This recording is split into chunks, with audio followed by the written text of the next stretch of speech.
cette question. Vous posez la question. Voir. Non, je reviens à vous, rassurez-vous. Je reviens à vous, le temps que le mercure descende un tout petit peu. Ernest, sur la question de la manipulation, est-ce qu'on ne peut pas dire qu'il y a une véritable bataille de l'opinion?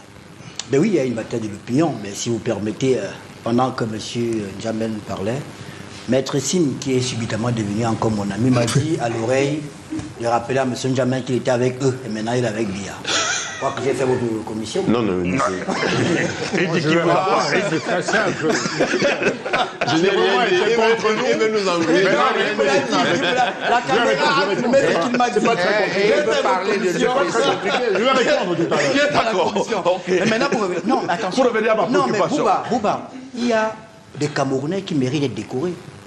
Lesquels? Monsieur Bruno Bidjan, Monsieur Raoul Christophe Mbia. Parce qu'il y a eu une armée... toi-même. Si vous le dites alors. Il y a une armée numérique qui a été mise en place, installée en Europe, qui a été bien préparée pour mettre sur la place publique des fake résultats, mettre la pagaille et faire croire aux Camerounais que M. Chiroma a gagné. Créer la panique et que des jeunes gens, parfois... dont la rationalité, la manipulation de la rationalité peut être approximative, qui sortent dans la rue et qu'on laisse croire que c'est M. Chiroma qui a gagné. Heureusement, ces gens-là, Bruno Bidjan, Raoul Mbia, patriotes, ont fait un excellent travail pour contrecarrer cette armée numérique-là qui a été mise en place. Parce que voyez-vous... Pendant ce temps, où était meilleur que Charles Ndongo? Pourquoi on prend les bébés, les non-nés? Professeur Baïbek, vous allez permettre qu'il... Il faut donner un peu d'eau, professeur. Non, il en a déjà. Professeur, terminez. Allez-y, terminez. Pourquoi c'est les non-nés? Ernest, terminez. Alors, je continue en disant, Cécile Bouba, le plan, c'était celui-là le plan. Parce que la réalité est là. C'est qu'on est en face de nous des acteurs qui n'ont pas préparé l'élection présidentielle. M. Chiroma ne devait pas être candidat. Quelqu'un qui va être candidat se prépare longtemps en avant. C'est 4 mois avant qu'il a quitté le gouvernement. Le MRC n'a pas voulu aller aux élections. Ils ont boycotté l'élection municipale et législative. Et il y a des gens qui accumulent des frustrations. Ils n'ont jamais digéré la victoire autoproclamée qui était fausse de 2018. Ils n'ont jamais digéré le fait que le professeur Kamto a refusé d'aller aux élections. Ils l'ont applaudi avant, mais après ils se sont rendus compte qu'ils ont fait une bêtise. Et autour d'eux, il y a donc quelques personnes qui ont du mal à gérer leur frustration. Voyez-vous, le professeur Baïbek qui est sur le plateau devait être candidat. Je l'ai reçu moi-même sur le plateau. Il m'a dit qu'il y a beaucoup de gens derrière lui, mais il a du mal à réunir les 30 millions. Il n'a pas pu être investi. C'est dans ce groupe-là. L'élection n'est qu'un prétexte, Bouba. Ces gens-là veulent arriver au pouvoir par l'insurrection. C'est pour ça que M. Issa Chiroma se proclame vainqueur.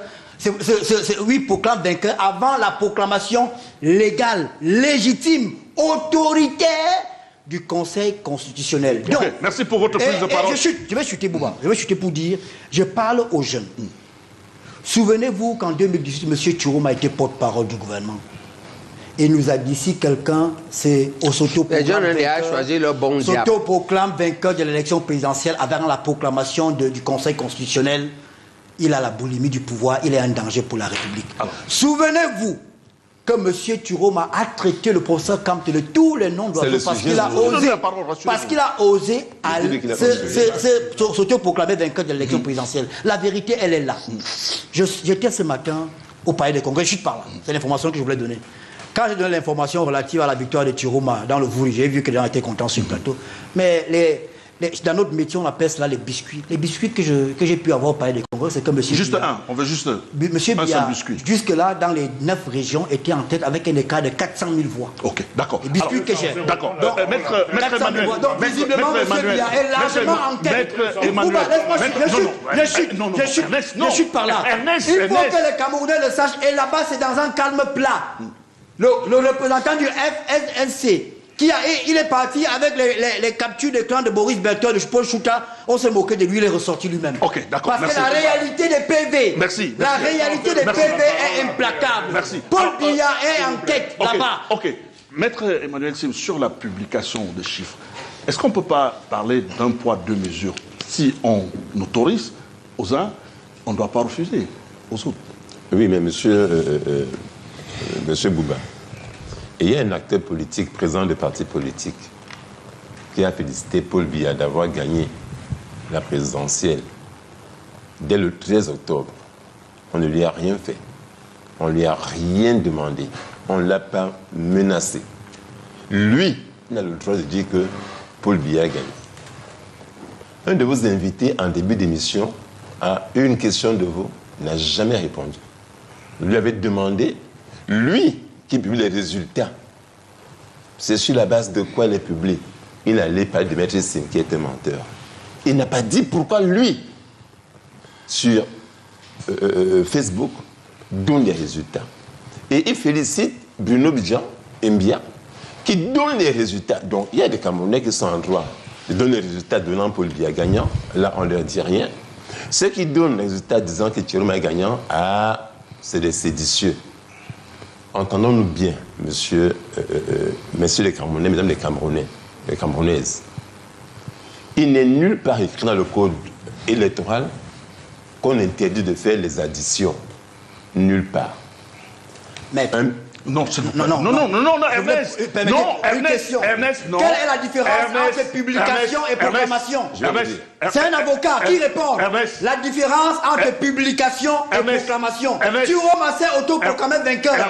La publication, la proclamation revient exclusivement au Conseil constitutionnel. Chiroma s'est autoproclamé vainqueur. C'est illégal, il est hors la loi. Ernest, quand vous allez finir de parler, je veux reprendre la parole. Pour dire à Maître Emmanuel Sim, il répond à mes questions.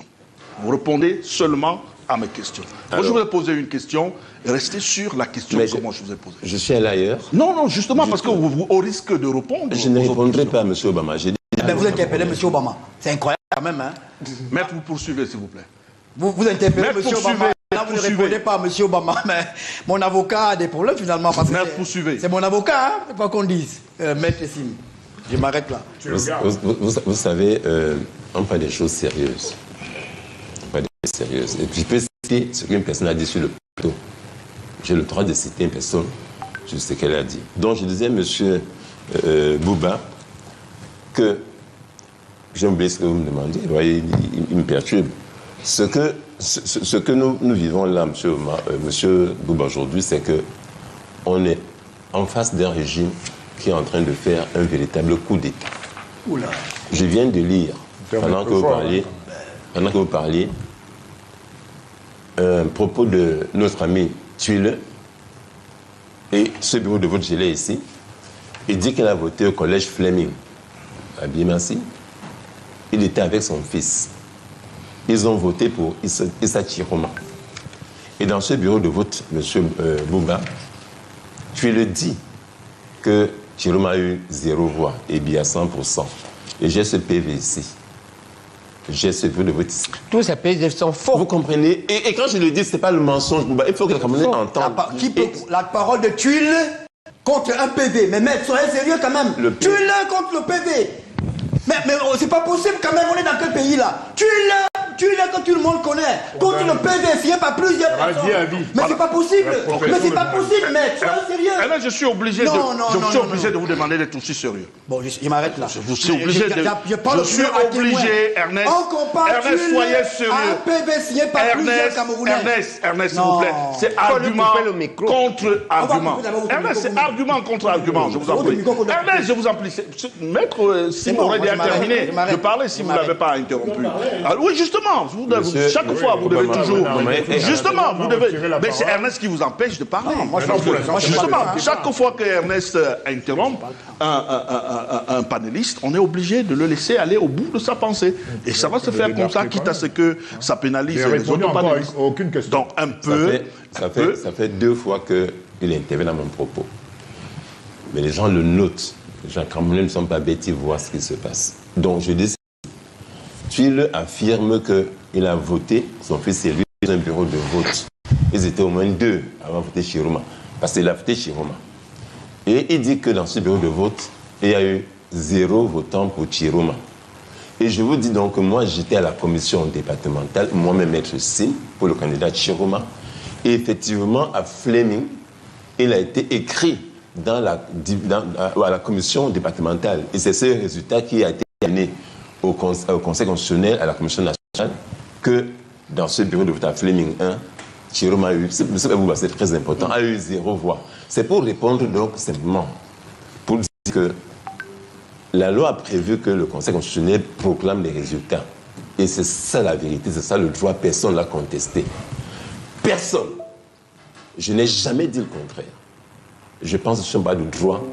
Ce n'est pas certain et ceux qui me l'apprendront. Je ne fais que ça, je mange ça. J'ai cité maintenant l'article du code électoral que même celui qui venait pour les CAM ne connaissait pas. Donc, la loi dit que le Conseil proclame les résultats. Mais il proclame quels résultats? C'est ça la question politique de fond. Le Conseil doit proclamer les résultats et la volonté des Camerounais. Ce qui énerve les gens, c'est que les Camerounais ont le sentiment que ce que le Conseil va lire ne reflète pas du tout leur... Monsieur, j'ai dit ceci. En matière d'élection, seule la voix du peuple compte. Ce n'est pas la voix du Conseil. Le Conseil a le devoir, a la mission de nous proclamer de manière solennelle ce que nous, les Camerounais, nous avons décidé dans les urnes.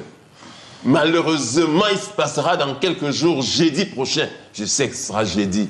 Le Conseil viendra lire quelque chose qui est absolument faux.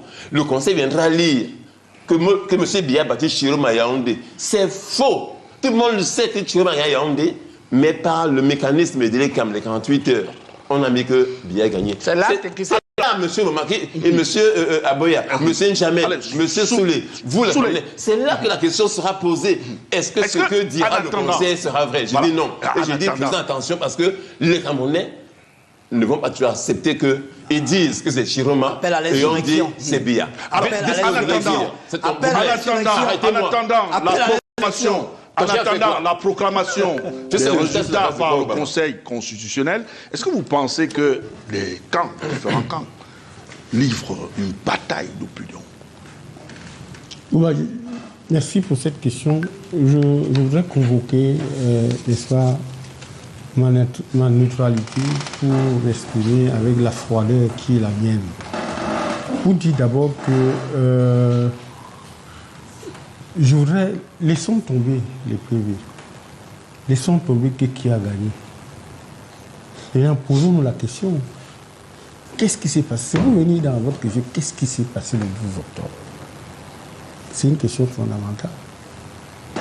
Parce que, voyez-vous, quand je dis que le pays est plus important que nous tous, comment pouvez-vous expliquer cette fracture sociale où vous voyez des jeunes débiles pisser, déchirer, insulter le portrait du président de la République? C'est un sage. Le président de la République n'est pas à ce niveau. Ça veut dire qu'au niveau de l'opinion, il n'y a pas eu une bonne sensibilisation. Et c'est pas moi aujourd'hui, 60 piges, vous prenez la photo du président de la République, même si c'était quoi, vous déchirez, vous piétinez. Mais c'est insensé. Maintenant, je voudrais continuer en disant qu'il y a un problème. Il faut interroger la sortie des Camerounais. Les Camerounais qui sont exprimés, beaucoup ont voulu sortir de la docilité, de ce que certains appelaient le peuple spectateur, docile. Il faut voir ça et se poser une autre question fondamentale. Comment quelqu'un qui est dans le gouvernement sort du gouvernement 3 mois après, il est, n'est-ce pas, dans le sprint final avec le président de la République? C'est le bon diable. Hein? Du coup, on se pose la question du bon diable. Bouba, nous qui connaissons, il n'y a pas de bon diable, il n'y a pas de mauvais diable, il y a le diable. Quelle est l'invention du bon diable? Qu'est-ce qui s'est décidé au niveau de la sauce jaune? C'est extrêmement important aussi de savoir cette clameur qui s'élève.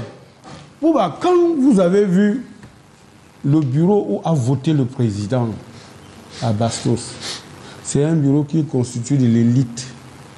199 votants, 128 pour le président Biya, et près de la moitié, 56 voix pour M. Chiroma.